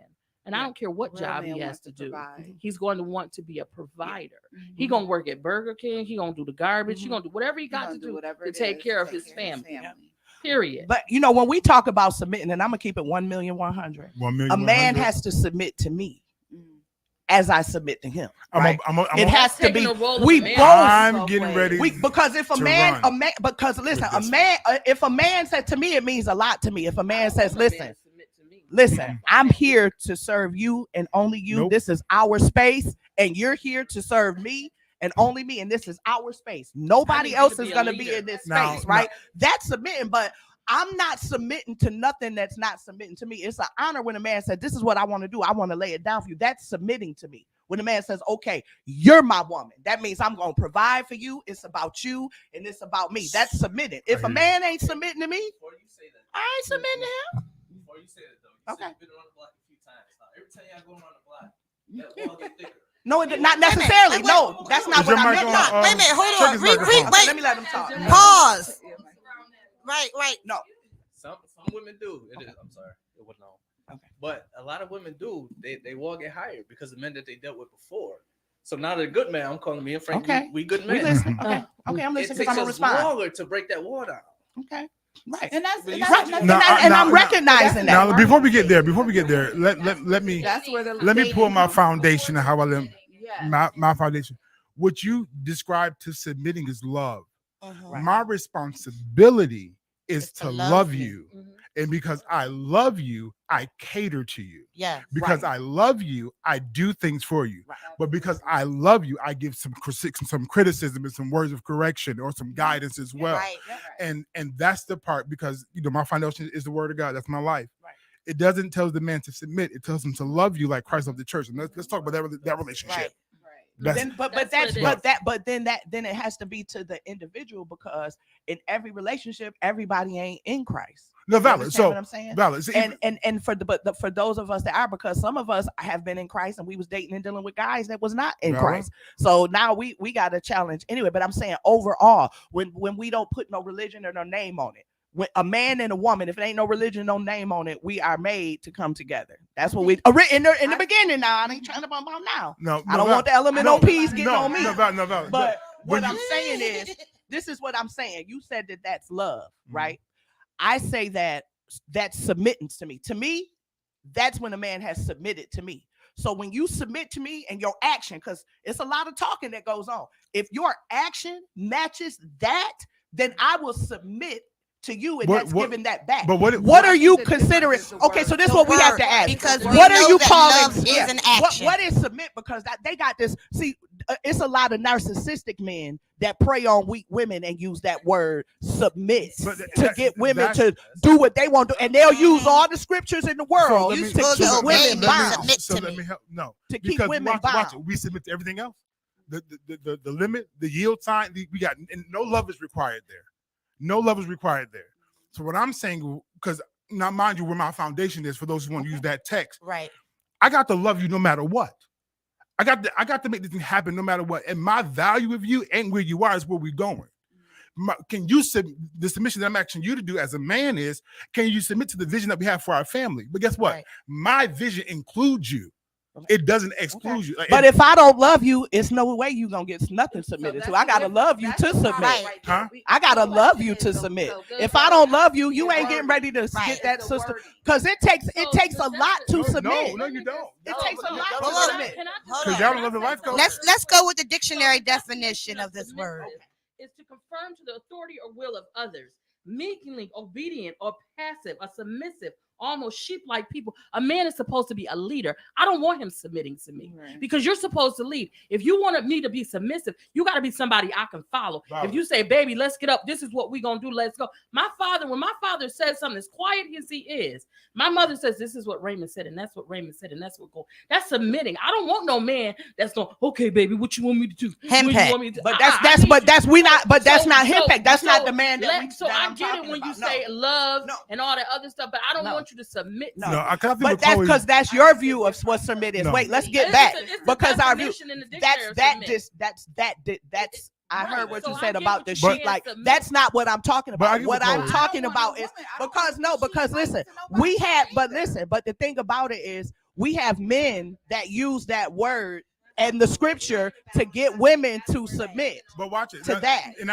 And it's women that I'm not gonna be bound submitting to you. I'm Alright, not so gonna be bound. let That me- means because you're saying that to have authority over me. I have authority over me. God has authority over me. So when you say authority, a man having authority over you, that don't mean that he's a good authoritative figure over you. now watch it. Now, You see what I'm 'cause saying? I think So where Chloe I'm just is, going please, biblical. so that's what I'm The saying. Bible Yeah. says. yeah, But everybody that's listening may Yeah. not hear the I get Bible what and they're you're not saying. right. They're So with so Chloe, what you- removing religion from it because that's where things get confused because everybody got a different so idea of religion and their religious beliefs. because I think that the word submit is sometimes triggering to some Right. because of how Yeah. people used Yeah. it. Right. It's Because how it's used used. in a way Used. of If we Right. love each other, Control and it's gonna come domination. naturally. That's Like, why I that's the bottom explained it. line. Now- That's why I now- explained what I was Yeah, for meant. sure. That's why I So explained I it. got you because what happens is Right. But- If you love me, it's gonna come. no, because You want- no. Some women are afraid though, even if they Because love you. What happens is that I too. don't think- You got I to think put. that it's there- when you love each other, it happens. It just takes time. comes- It takes- Right. It does take time. Right. But That's in the that thing. time, When that's you where rush it. that's where the dating Mhm. So, situation let's- comes in. if we The can backtrack 2 communication, steps. the talking. Yes. If you love me and I love you, and we worked our things out, and we've communicated, and we've dated, and we're intertwined, that submission, or the word that a lot of people are using as submission, is gonna come Natural. naturally. That's what I was saying. Ideally, It's because not, I'm pulling It's it not out of gonna be you. forced. no, and no, you I, no, pulling it no. out of And what me. I'm saying is right. the factor that you also have to because love itself ain't enough. I was getting No, ready to you say need- that. So, Love's but not watch enough. this because that communication because there's that person individually that's why what I use is I got to deal with you, your mind, body, and soul, and vice versa. So I can love you all day long, but if I love you and I'm toxic, that's not it. Because if I can love you, but you might not be the kind of man that I can submit to. But Okay. that's where the communication comes in. That's where the work comes in. Right. But If you that comes loving with this getting person what's for you. enough, if you love this person enough, you're gonna work it out. And now you're saying, If it don't work, it don't work. What's for can you love is for him you. and Valid. still move on. Yeah. Valid. What's What I- for you is for you. And What- that's what we have to understand. Valid. What's for you is for you. If it's yours, it's yours. Mm. It don't take all that. Certain things is just gonna flow whenever it's right. But whenever we come into the table and we got all these toxic traits, we ain't healed, we're full of religion, we don't know who we are as women, and we then- don't know who we are as Valid. men. And then can you handle real love? Right. Because real love is not all the gushy stuff. It's Right. not No. always good It's shit. the hard conversation. Hard Is when I love you right. so much that I want better for you that I got to tell you about yourself and Yes. listen, this is how you're treating me. Yep. But go ahead. And let's also speak to the fact that if what is your purpose for dating? And that's What's real. the purpose? Are you dating just for companionship, or are you dating with the concept of looking for marriage? Right. Because And you that's have to two be clear. totally You different have to be things. Yeah, I talk clear. to If real. I'm dating right now, I will absolutely adamantly tell somebody I'm not looking to get married again. I've been Blue. married twice. Baby, I don't plan on doing that no more. I want to go off into the sunset Come on, somewhere sis. like B. Arthur and the rest of the Golden Girls somewhere living in the Caribbean. That's not to Right. say that I'm not looking to have someone to share my time with. Mhm. Exactly. But if we're talking on. about dating to marry, that's an That's entirely different That's a different- And there's conversation. steps to that. Like, There's dating is steps. It is. A Um, lot of people think, oh, we're gonna go out on a date, and then the next week we're gonna go on a date. Because I again, don't and now we dating. That's not. because I don't think know if we I understood it. think personally, I was speaking with my sister just the other day, and like I said, I've lost someone recently, so I'm still. And I said I'm dating, I'm single, and I'm ready to mingle. Yeah, in a way I am, but mingling for me is having a conversation right now. Right. Right. Because I don't even want to go on a date. I'm Right. still like in my. We like, in oh, my- this you what know, outside smell like? So need can to I have can a I ask this conversation. question? Yes. Ask this question because I know that there's an age difference here. Mhm. Because we use the word dating and authentically in what it's supposed to be used Right. as it makes sense to me. It's perfect. It's gather information. Right. But what we're calling dating is Hooking up. is conflicting. It's called hooking up. Absolutely. Hooking up. Did anybody Today, what they call dating. That- is- that's- Right. that's what I'm today saying. is totally Hooking up. different. Yeah. Did you Yeah. Sneaky did linking. did anybody watch Bridgerton? I I did. did. Absolutely. Okay, so do Absolutely. you remember when courting season came around Yes. and all the men would bring flowers and they, Right. you know, this and this and that? That's today's dating. But it's just like I get what you're saying. Fatima, when you say your mingle is conversation, Right. And I depends just on who think, you are. like Frank said, I'm just gonna read it. People tend to get afraid of the word submit. Valid. They're afraid of it, but on the same note, I don't know any other way other than to be religious in my own way. Mhm. And I only know the way I was brought up and taught. And what I see in the world is that the man is the leader, God is the head, and then there's the man. You know what I'm saying? So I'm not arguing with you on like I you ain't can't arguing say either. no, like submit, like that's not. I get what you're saying. Yeah.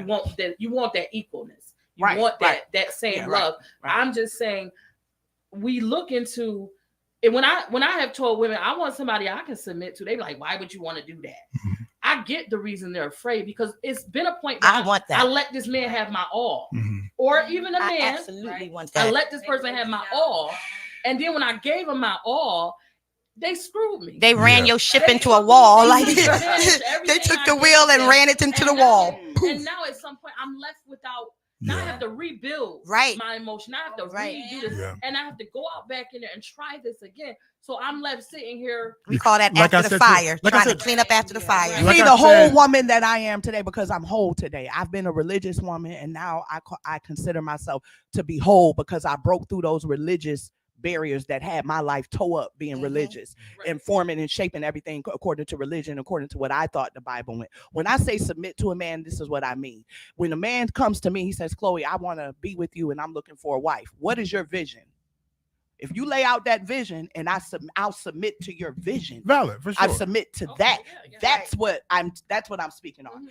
My vision, if you don't submit to my vision Mhm. as I submit to your vision, it's not going to be no relationship. We're So, just gonna be like I- friends. Right. So that's what I mean. Yeah. Valid. If I submit to your vision to help you build an empire, I'm giving my all. That means I'm using all of my That's like a- resources. I want to That tap mean into I'm, that. that too. that's what I'm doing. I'm using all of my resources, my Right. connections, everything that I have to push this, and I expect the same from you. Right. Now I can't come in and help you build your kingdom, and then at the end of it, I'm weighed down, broken, toe up. That's You done why- took what we had, and you done went, tricked it off, throwed it away, and now here I am over here, a religious woman that did what I said I was gonna do. I did according to the word of God. I submitted to my husband, and now here I am broken. See, I ain't got too many more times to go through that. I done Before carried you my say cross something, right let me- there. Go ahead. I don't Jump in, have too many Frank. more times. That's for that. like what I said earlier today about my wife, because this here, look at this. Yeah. You look good, don't she?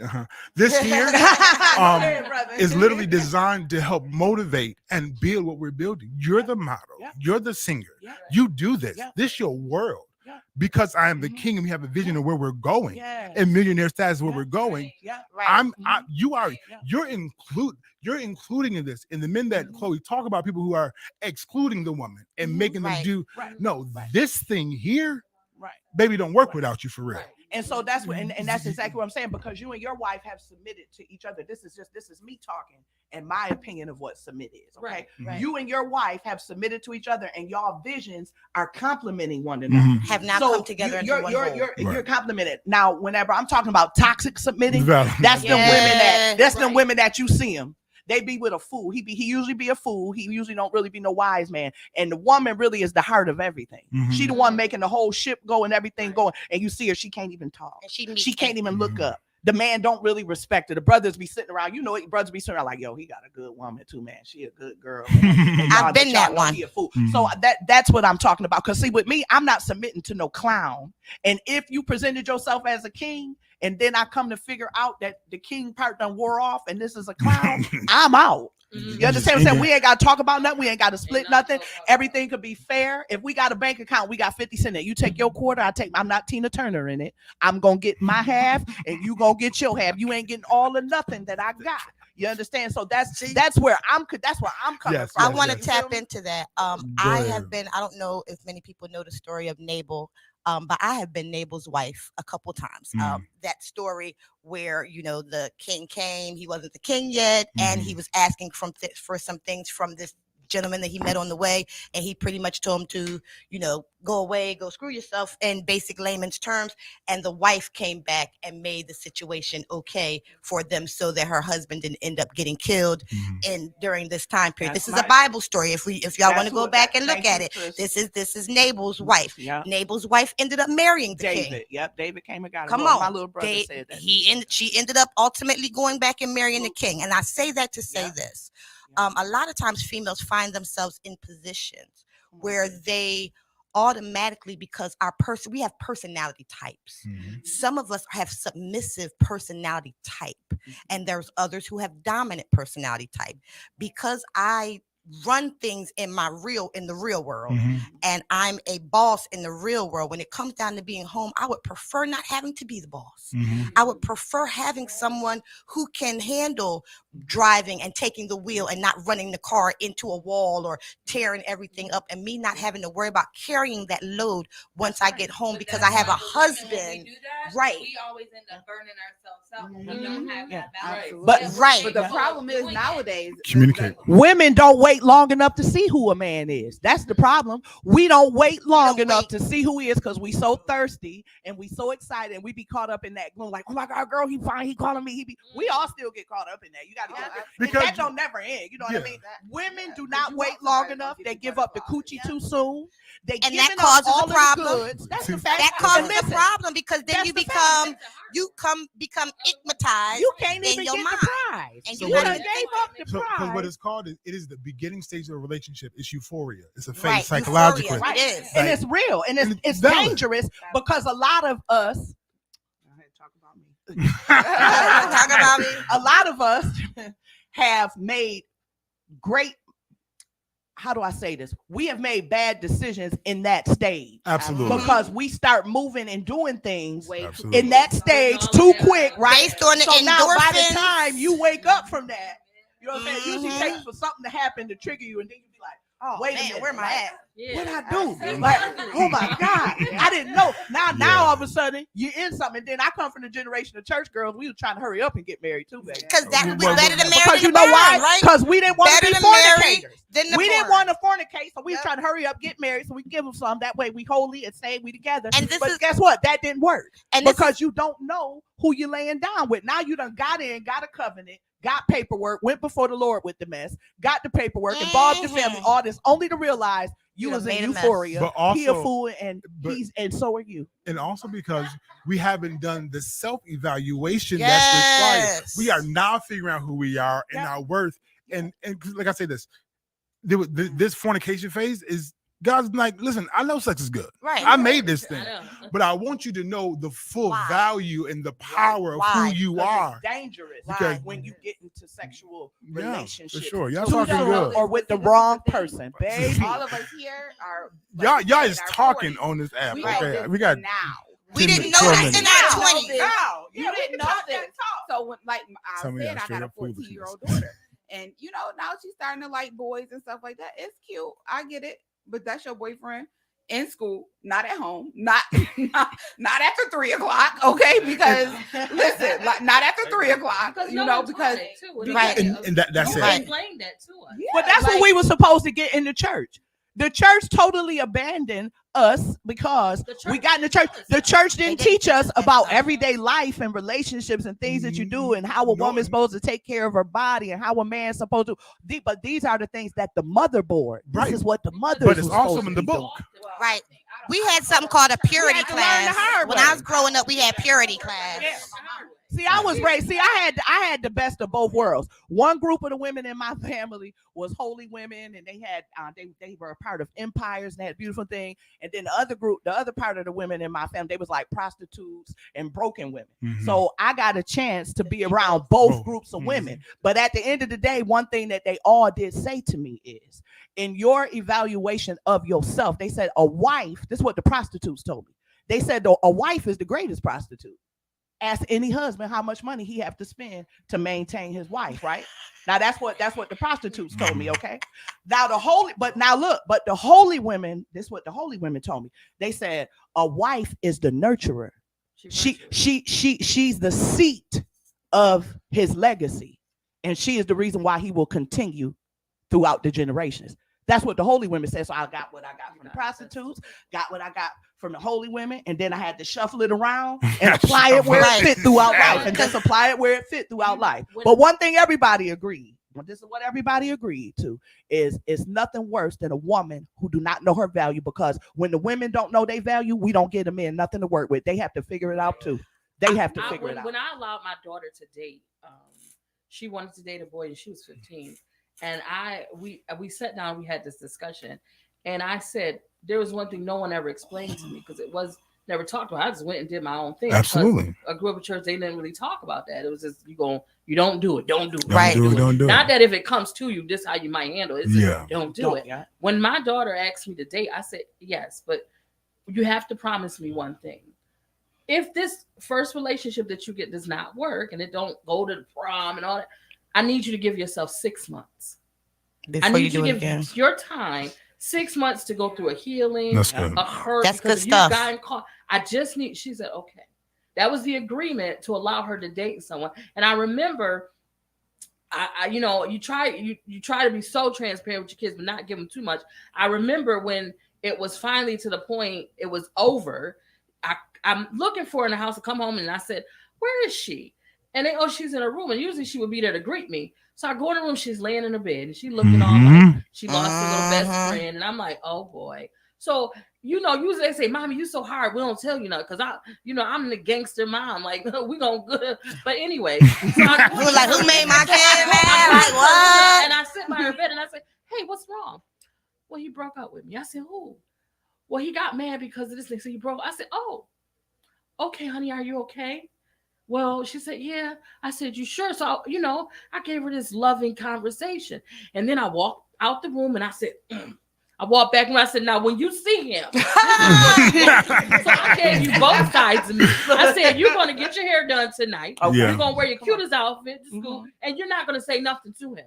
I said, and you're going to find somebody and have him carry your books while you at it, because he's going to know you don't make or break me. You're not going to let him see you broken. And I wanted to show her, don't let nobody see you broken. Right. Because people feed off of that. So you know what she did? She went to school. She come home next day. She said, Mommy, I had my cousin William carry my books. He looked at me and he been calling me all day, and I'm not getting back with her. And I was proud of my child, and she never did. He had tried for years, and she's like, boy, please, I dismissed you. And my daughter is strong enough to dismiss when needed to be dismissed. Yeah. It's things I couldn't do because no one told me or showed me. But that's why I worked so hard, because I realized that my mother was taken from me as a child because of the drug epidemic. But every time I got ready to really cry about it, I looked around and it was our whole community. Most of the mothers in my community were outside of the house. They were on drugs, and our grandmothers was raising us. So the things that a mother sits down and gives to her daughter is kind of different than a grandmother, because the grandmothers is tired. They ain't really trying to have that birds and the bees talk and all those things. You know what I'm saying? So I said, well, this seems to be something that's going on in the community. So I started forming women's groups. I started forming women's groups. And the first thing that I did was I pulled all the women together and I created it and set up the atmosphere like Big Mama's house. Because everybody know at Big Mama's house, everybody come. It don't matter. Your gay cousins can come, the saved ones, the weed smokers, everybody around, they doing their thing, but everybody's welcome. They can eat, and we all gonna get up and we gonna do the electric slide together. Yeah. Everybody coming together. So that's how I set things up, so that what I missed from necessarily my mother and my aunts and those ladies that were on drugs, the lessons that I didn't get, I got them from the village. So I said, well, we got to become that village. See, when the mother is not in the house, there's certain things that the little girl need that she's not going to get. And if she go to church, the church still not going to give it to her. And then here we got a young lady, you telling her to be a wife, be a this, be a that, but she don't know how to cook.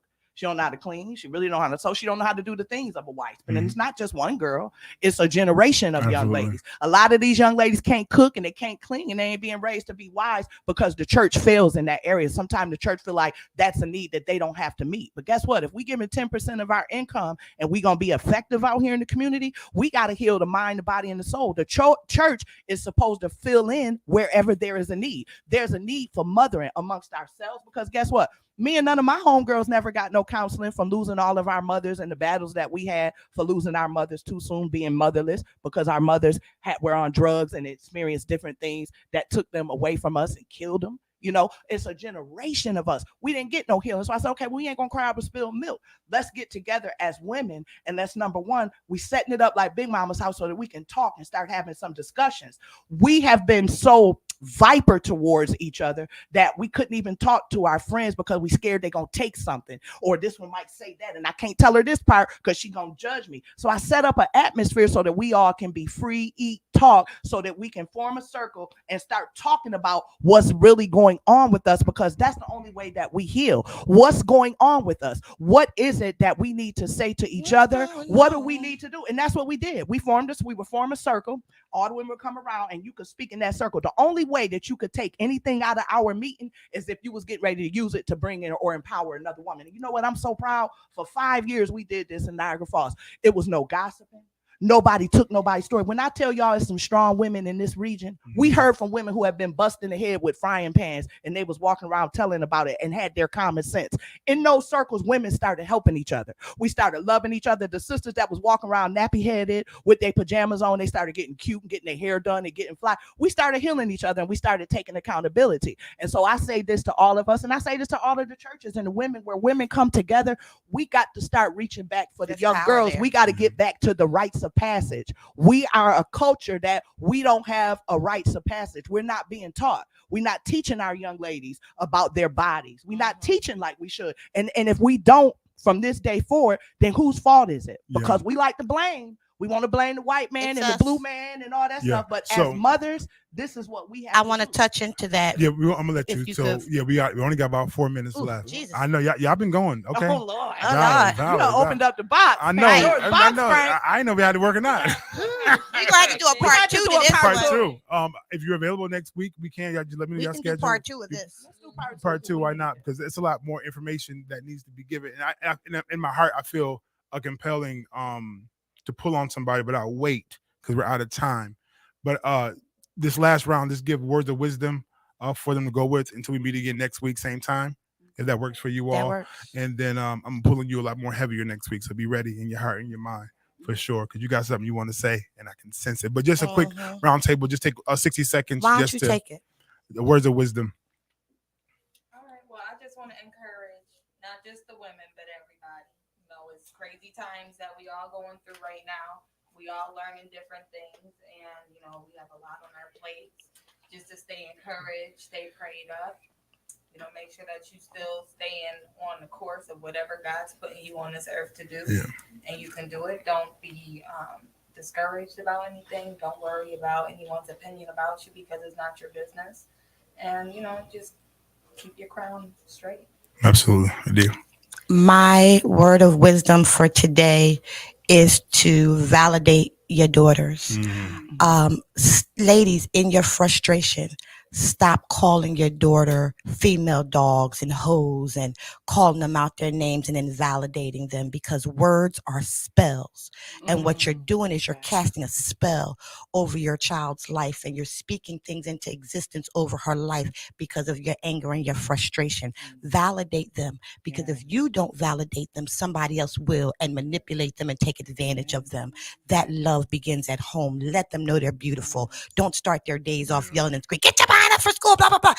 Start talking to them. Give them peace in their journey in the morning and during their life, because that peace comes back to them at the end of the day. Go on, Chloe, take it, Girl, babe. I was so into that. I want to give you 8 more minutes, and this ain't even my show. But I'll just say this as a mother, and to the mothers: never stop mothering you first. Be your mother first. Mother your little girl, because a lot of us, our little girl was neglected, and we can't cry over spilt milk. So be careful how you talk to yourself when no one is around. Mother the little girl that missed out on whatever. You give her what she needs now, and let her grow up to be a whole woman. To the women who are starting over and their mothers and your children are leaving the house, girl, go ahead and date. Don't let people tell you, look, for women with all these kids, don't let people hate on you and your friends tell you that men don't want women with children. Because baby, let me tell you something. Since I came back into the world of dating after being a wife for 12 years and being a mom full time, I'm dating, and I have never had a man say to me, "Oh, I'm not interested in you because of your children." Don't let people fool you, honey. These men, they will come to you and they will still want to be with you, baby. It doesn't matter about what anyone else has to say. So date, Enjoy your life. Don't set up those boundaries. Be honest, be open, love yourself, and experience the things that you need now for yourself. Put you first and continue to love your children and be the best that you can be. Oh, okay. Before I go, I just want to say, pray.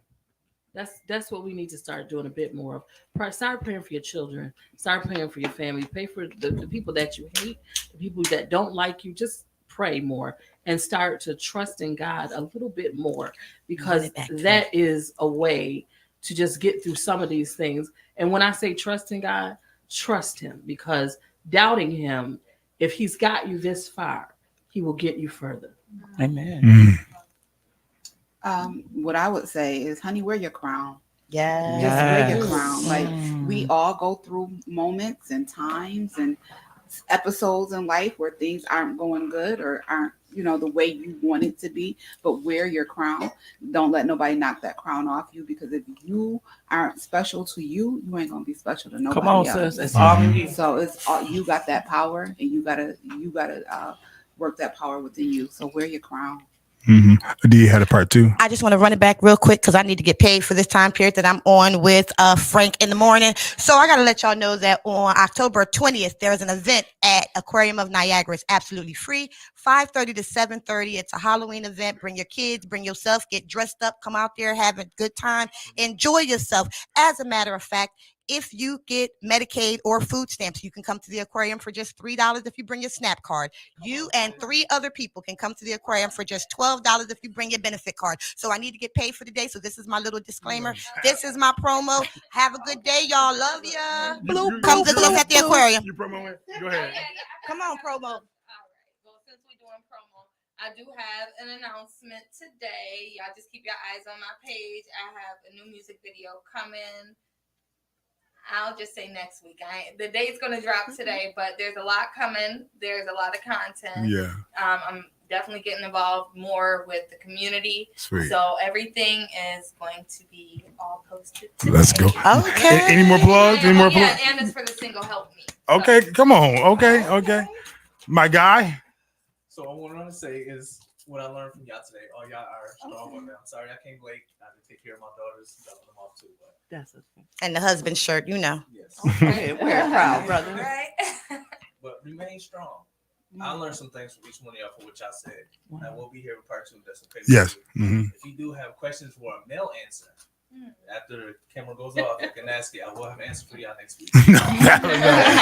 First, I want to give a shout out to all those who participated and just came on the live today, because I couldn't. Y'all comments was just commenting so much.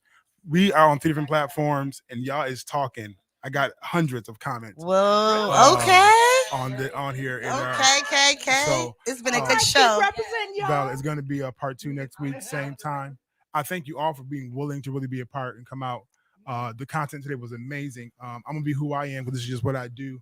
I feel compelled to pray, so I'll pray. That's just who I am, and then we're gonna get out of here. Just take this moment, and I just pray that God just strengthens you all as you continue your journey in life. I pray that doors open for you, that the weight of the burdens of the past are not only washed away, diminished, but the sting of it is gone. I even pray that everything you do going forward is going to succeed, that even those who are searching for companionship, that we are done with the foul things. I pray that the shades or the shadows only see the good. I pray that God reveals every element that is present that will cause a demise, destruction, or chaos.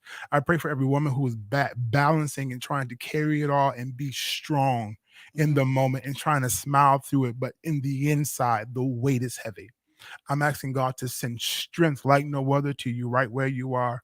I'm asking to give peace about your children right where they are. But I'm saying peace about your future, because you're going to a place. I decree and declare even now that you haven't seen the things that God has prepared for you. And even for those who've seen in vision, it doesn't compare to the reality that He's getting ready to reveal in your life. I declare success. I speak victory. And I speak that, yes, you are wearing your crown now. And you are whole, you are complete. It is a finished thing. You are no longer, I don't know who I'm talking to now. You are no longer in the process of becoming whole. I decree that you are whole now, because when you speak past tense, it's already done. I declare these things in Jesus' name we pray. Amen. All right, y'all. I'll holler at y'all. We'll be back. See y'all next week. See y'all next week. My goodness.